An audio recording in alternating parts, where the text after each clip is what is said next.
La verdad es que no me considero muy fan del mundo manga anime, aunque todos los de mi generación hemos bebido de ellos desde muy pequeños.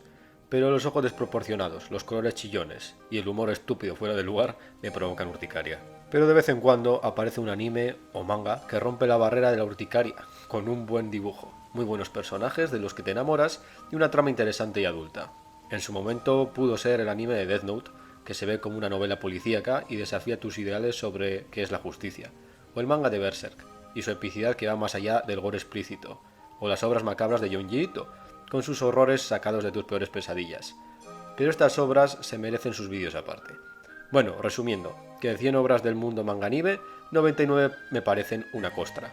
Esto es obviamente subjetivo, para gustos, como dice aquel, culos. Pero en los últimos años me he enganchado a un nuevo anime que es probablemente una de las mejores tramas de ficción que he visto en general, no solo en el mundo del manga y del anime.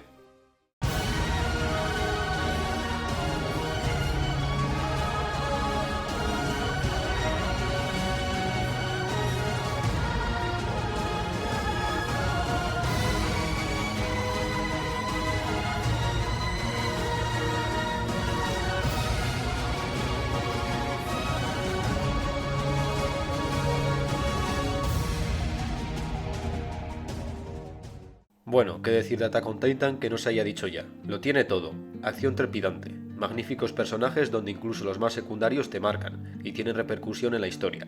Y lo que en la primera temporada parece una trama bastante normalita, va poco a poco transformándose en una historia compleja llena de misterios y giros de guión que se desarrolla en un mundo fascinante.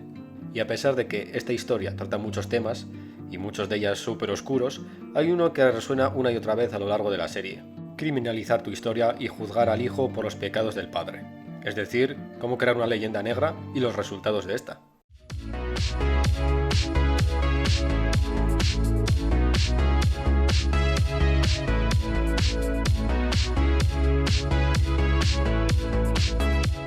Hey, bienvenidos a todos a mi canal, y también bienvenidos a todos los nuevos suscriptores, que parece ser que el último vídeo de Alien gustó bastante. Bueno, por si no lo habéis supuesto, en este vídeo hay spoilers de Attack on Titan. Y en serio, si no os habéis visto la serie, dejad de ver el vídeo porque hay spoilers de los gordos, y no os quiero joder la experiencia. Y bueno, también hay spoilers de la historia de España, pero eso imagino que ya no importa tanto. Pues bueno, ya estamos cerca, o ha sido, no sé cuándo subiré este vídeo, el 12 de octubre, es decir, el Día Nacional de España, o Día de la Hispanidad, Día de la Raza, como quiera que le llaméis a esta movida. Y he decidido volver a una tradición propia mía. O sea, descargarme Twitter otra vez para echarme unas risas con los comentarios de mierda de la gente y presenciar épicas peleas entre fachorros y perroflautas indigenistas. Y entre los comentarios que más vergüenza ajena dan siempre aparece el típico de nada que celebrar por XXX genocidio. Pero primero, no creo que el contexto de esta fiesta nacional sea celebrar que se mataron a muchos indígenas, sino celebrar un hecho histórico sin precedentes, que cambió el mundo para siempre y puso a España, y bueno, y Portugal, que cuando aquello España más bien era en Castilla y Aragón, en el centro del mundo. Y aunque puedo coincidir con esta gente de que estar orgulloso de unos hechos históricos que ocurrieron hace cientos de años es un poco raro, también es evidente que hay un odio y un resentimiento exagerado hacia la historia de España que no tiene un equivalente en ningún otro país. Esto podría ser comprensible en países como Reino Unido o Holanda, que han sido históricamente enemigos de España.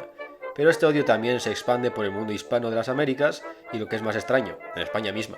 Nos encanta autoflagelarnos subrayando las atrocidades cometidas por España o directamente inventándoselas, y por otro lado, infravalorando y eliminando los logros y decisiones admirables de nuestra historia. Esto es resultado de siglos de leyenda negra, que ha sido impuesta sobre nosotros tanto por potencias externas como por nosotros mismos. Los que hayáis visto Attack on Titan creo que ya estáis captando las similitudes, y los que no, tranquilos, que en breve os lo explico. Primero, empecemos centrándonos un poco en la leyenda negra. Ya he explicado que se trata de una propaganda antiespañola impulsada especialmente por los ingleses y holandeses en el siglo XVI y XVII, y que ha llegado hasta nuestros días. Pero os sorprenderá saber que los orígenes de esta propaganda antiespañola no vienen de estos países del norte, sino de uno de nuestros vecinos, Italia. Bueno, que cuando aquello no existía Italia, ni en concepto siquiera. Pero obviamente la verdadera propaganda que ha sobrevivido hasta nuestros días es la de Inglaterra y Holanda, y tiene bastante sentido si observamos el contexto de la época. Los Países Bajos se estaban amotinando contra España, porque sí, los Países Bajos eran parte de la monarquía hispánica, por herencia de los Austrias, y les estaba yendo un poco mal en la guerra contra España.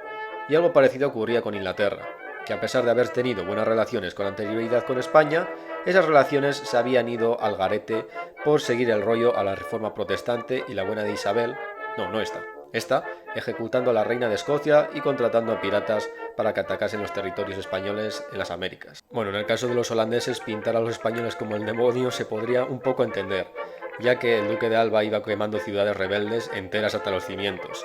De hecho, en vez de el hombre del saco o el coco, en Holanda, para acojonar a los niños, se les sigue diciendo que va a venir el duque de Alba y se los va a comer, lo cual es un poco gracioso, la verdad. Y en cuanto al genocidio de los indígenas, es un tema aún más polémico hoy en día. Y obviamente que se mataron a muchos indígenas, sobre todo al comienzo de la conquista, porque obviamente no creas un imperio siendo buena onda con todo el mundo. Pero también es innegable que muchos indígenas se aliaron con los españoles, porque dime si no como Cortés, con 400 hombres se cargó al imperio azteca, o como Pizarro con 100 se bajó a los incas. También están ahí todas las leyes de Indias creadas por la corona que tenían como objetivo proteger a los indígenas. Aunque algún cabrón que se las pasaba por el forro siempre había, sobre todo cuando ese cabrón está a miles de kilómetros de distancia sin ningún control. Por ello, luego se creó el sistema de los virreyes, que eran algo así como los presidentes de cada virreinato.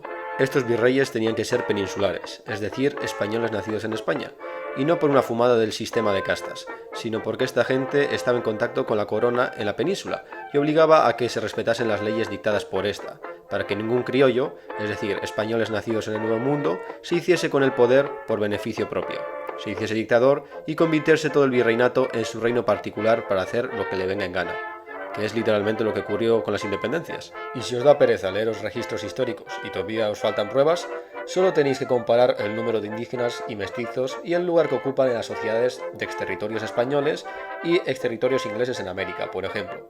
Y así os daréis cuenta quién es el que estaba realizando un genocidio en el continente. Pero bueno, creo que ya captáis la idea. Ahora vamos a hablar un poco de Attack on Titan. La historia de Attack on Titan se desarrolla en un mundo en el que toda la humanidad se ha refugiado detrás de 3 grandes muros, Maria, Rose y Sina, para defenderse de los titanes, que aparecieron de repente hace alrededor de 100 años, eliminando a gran parte de la población mundial en el proceso. Los titanes son criaturas humanoides gigantes, con las que no se puede razonar, y buscan devorar a todos los humanos sin razón aparente. Varias veces mencionan en la serie que no necesitan un sustento real, ya que no tienen un tracto digestivo completo. Bueno, esta es la historia principal de Attack on Titan, lo que parece tu típica historia de zombies, solo que estos zombies miden 10 metros de altura, y estaréis pensando, vale, ¿y qué tiene esto que ver con la leyenda negra de Davichenko? ¿Te has fumado un leño como mi brazo? ¿Qué pasa aquí? Alto, no salgáis del vídeo porque esta trama que he contado es solo la punta del iceberg, y a medida que la historia avanza se van añadiendo más capas y capas y capas, hasta que la última temporada es irreconocible de la primera, parecen 2 series completamente distintas. Atentos porque aquí viene la gran sorpresa que voló las cabezas de todos los que estamos viendo la serie. Pues resulta que la humanidad no ha perecido fuera de las murallas. Todo lo contrario, la humanidad sigue viviendo como si nada en un gran continente. Son una civilización con una cultura y una tecnología similar a la europea de los principios del siglo XX. Mientras que nuestros protagonistas, que hemos estado siguiendo durante 3 temporadas dentro de las murallas, viven en una isla y tienen una cultura y tecnología más similar a un siglo XIX temprano. Y ahora es cuando la trama se complica, porque nos presentan un conflicto milenario entre 2 etnias, los eldianos y los marleyenses. Y esta es la razón por la que nuestros protagonistas están confinados en unas murallas dentro de una pequeña isla. Resulta que esta gente son parte de una raza llamados eldianos, que tienen la capacidad de convertirse en titanes, y antaño, gracias a este poder sobrenatural, crearon un imperio que duró alrededor de 1800 años, dominando todo el continente, y obviamente cometieron actos terribles, que hizo que el resto de la gente los odiase. Tal vez la gente más oprimida por el imperio eldiano fuesen los marleyenses, y fueron estos los que hace 100 años se rebelaron contra los eldianos y los derrotaron en la Gran Guerra de los Titanes. Ya lo sé, que esto es mucha información y me he comido muchas partes importantes, pero es para que no quede muy largo. Vamos al grano. Pues después de la guerra, el rey de Eldia huyó a la isla con la gran mayoría de su gente, mientras que muchos otros eldianos se quedaron en el continente a merced de la nación de Marley. Y pensaréis, bueno, ¿entonces eliminaron a todos los eldianos a modo de venganza? Pues no, los metieron en campos de concentración y los obligaron a llevar brazaletes, para diferenciarlos del resto de la población. Que sí, que ya pillamos la referencia. ¡Ah, que son judíos! ¿Estamos en la Segunda Guerra Mundial? Ah, que no es ni una broma, que literalmente es el símil que pretenden hacer, son judíos. Así que la mayoría de la gente, al ver el plot twist y ver cómo trataban a los eldianos, pues obviamente pensaron que nuestros compas representaban al pueblo judío, oprimido a lo largo de la historia en todos lados. Pero en mi opinión todo esto es una decisión estética, que crea mayor impacto porque en cuanto vemos brazaletes, todos lo asociamos con algo terrible que ocurrió en nuestra historia. A los judíos no se les odiaba por tener un pasado de dominación, sino por cosas como representar al banquero, que era una figura bastante odiada, sobre todo en la Alemania post Primera Guerra Mundial. Bueno, incluso hoy en día mucha gente piensa que se debería colgar a toda la gente de los bancos. Y luego también estaban las teorías de las razas superiores e inferiores, que estaban de moda en ciertos altos círculos de la sociedad germana, donde los judíos siempre se encontraban abajo, y en el lado contrario se encontraban los arios. En cambio en la serie, a los eldianos sí que se les odia por su pasado de dominación, y no solo les odian las gentes que fueron oprimidas antaño por el imperio eldiano, sino que la mayoría de los eldianos se odian a sí mismos, y piensan que deben hacer algo para retribuir los pecados de sus ancestros a pesar de que estos pecados ocurrieron hace más de un siglo, y ellos no tengan conexión directa alguna. ¿Os recuerda la forma de pensar de alguien hoy en día? Los eldianos han sido lobotomizados mediante un relato dominante impartido por los marleyenses, en las escuelas donde se subraya la crueldad de los antepasados y directamente se elimina cualquier rastro de humanidad de estos. Obviamente la mayoría de eldianos no pone en duda esta narrativa, ya que la aprenden desde niños, además que quien pone en duda este relato se arriesga a sufrir unas horribles consecuencias. En la serie vemos claramente cómo se enseña simplemente las masacres cometidas por los eldianos, sin contexto alguno. Esto refleja bastante bien el estado en el que se encuentra la historiografía de España actual, donde los más reconocidos hispanistas son de origen anglosajón. Ahora algunos parguelas estaréis diciendo quién mejor para relatar una historia de un país de forma objetiva que un extranjero. Si ese extranjero fuese, no sé, húngaro, pues os daría la razón. Pero pasa y resulta que son ingleses, los que nos hablan de nuestra propia historia. Ahora imaginaos que los mayores expertos en historia griega son turcos, o que los mayores expertos en historia alemana son franceses. ¿Os fiaríais 100% del relato de esta gente? Y no digo que los hispanistas anglos tengan un plan malévolo para subestimar y manipular la historia de España. Simplemente no son capaces de ver la historia de este país de una manera objetiva, y no los culpo. Uno de los pilares fundamentales de su identidad nacional, que empezó a fraguarse más o menos en el siglo XVI, es representar a los españoles como poco menos que demonios. Al igual que los marleyenses, dicen que los eldianos son demonios, o descendientes del demonio. Ian Gibson, uno de los hispanistas de mayor renombre, admite esto de frente, y sin pelos en la lengua. España no sabe quién es. Si no, ¿por qué hacen caso a los hispanistas? En resumidas cuentas, los anglosajones ganaron el juego del control cultural del globo a los otros grandes bloques como podrían ser el mundo francófono o el mundo hispano, y ahora pueden contar la historia como quieran, ya sabéis, la historia la escriben los vencedores. En la serie, un ejemplo de autoflagelación resultado de la manipulación de la historia es el personaje de Gaby. Gaby es una niña aldeana criada en Marley, y claro, su objetivo es hacer todo lo posible para arrepentir los pecados de sus ancestros y servir a la patria de Marley. Llega un punto en la historia en el que, a pesar de poder quitarse el brazalete cuando quiera, ella quiere seguir llevándolo. Su justificación es la siguiente: yo soy una buena aldeana, sin este brazalete no me diferencio de los diablos de esta isla. Ya asocia el concepto de ser una buena aldeana con condenar a sus antepasados y a su familia, solo por formar parte de una etnia que en el pasado oprimió a muchas culturas. Si vas en contra de esta narrativa, eres un mal eldiano, al igual que un latinoamericano que piense que los españoles eran un imperio bastante benévolo para la época, o que todos los problemas de la sociedad latinoamericana actual no son resultado de los españoles, será considerado un mal latino por mucha gente. Este último punto también podemos conectarlo con el mundo de Attack on Titan, el de culpar de todos los males a una sociedad ajena a modo de fortalecer una identidad nacional. Todo nacionalismo necesita un enemigo exterior para justificar su existencia, tanto en nuestro mundo como en el mundo ficticio de Attack on Titan. Los marleyenses han hecho creer a los eldianos que viven en los guetos del continente que los habitantes de la isla son la causa de su estado actual, y que si no existieran, podrían vivir con el resto de los marleyenses fuera de los campos. De esta forma, Marley consigue que los eldianos no odien a sus opresores actuales, sino a sus iguales al otro lado del mar, que nada tienen que ver con lo ocurrido hace 100 años, o con todos los problemas que sufren actualmente. Comparad esto con las identidades nacionales actuales de los países latinoamericanos, el culto a los libertadores, el resentimiento hacia España, hasta el punto de decir que la corrupción actual y la poca estabilidad de muchos de estos países es debido al Imperio Español, lo cual es una excusa bastante pobre que utilizan los gobernantes para no hacerse responsables de los problemas que han creado. Esto está al nivel de que los españoles culpemos a los romanos o a los musulmanes de cada problema de nuestro país. Bueno, al final la ideología de Gaby es quebrada por la realidad de que los habitantes de la isla no son malévolos, simplemente son personas corrientes, como su familia en Marley. Es especialmente impactante la discusión con Kaya. que perdió a su madre devorada por un titán hace unos años en un ataque de reconocimiento por parte de Marley. Gabi insiste, en cierto modo, que su madre merecía morir, por ser descendiente de los Eldianos, que formaron parte del Imperio Eldiano hace 100 años. Pero Kaeya insiste en que su madre obviamente no estaba viva en la época del Imperio Eldiano, y que por lo tanto no tenía culpa ninguna, a lo que Gabi no puede contestar otra cosa que toda propaganda que ha aprendido a lo largo de los años hasta darse cuenta que todo su mundo es y ha sido una mentira. Durante la serie se subraya una y otra vez que nadie debería ser juzgado por los crímenes de sus ancestros, es decir, no juzgues al hijo por los pecados del padre. Desde Grisa, perdiendo los nervios al pedirle por favor al rey de los muros que detenga a los titanes, hasta el capitán marleyense Magath, al admitir que los eldianos no deberían cargar con el odio del mundo. Por otro lado, tanto en Attack on Titan como en la historia de España, podemos encontrarnos a los que defienden lo contrario a la leyenda negra, la llamada leyenda rosa. Según esta narrativa, en el caso de España, el Imperio Español es una de las mejores cosas que ha dado la humanidad, y que todo lo que hizo este imperio fue para el beneficio de todos, y que los episodios violentos de nuestra historia han sido exagerados hasta el absurdo. Vamos, solo falta decir que los conquistadores iban repartiendo florecitas y abriendo hospitales, y escuelas para los indios nada más tocar tierra.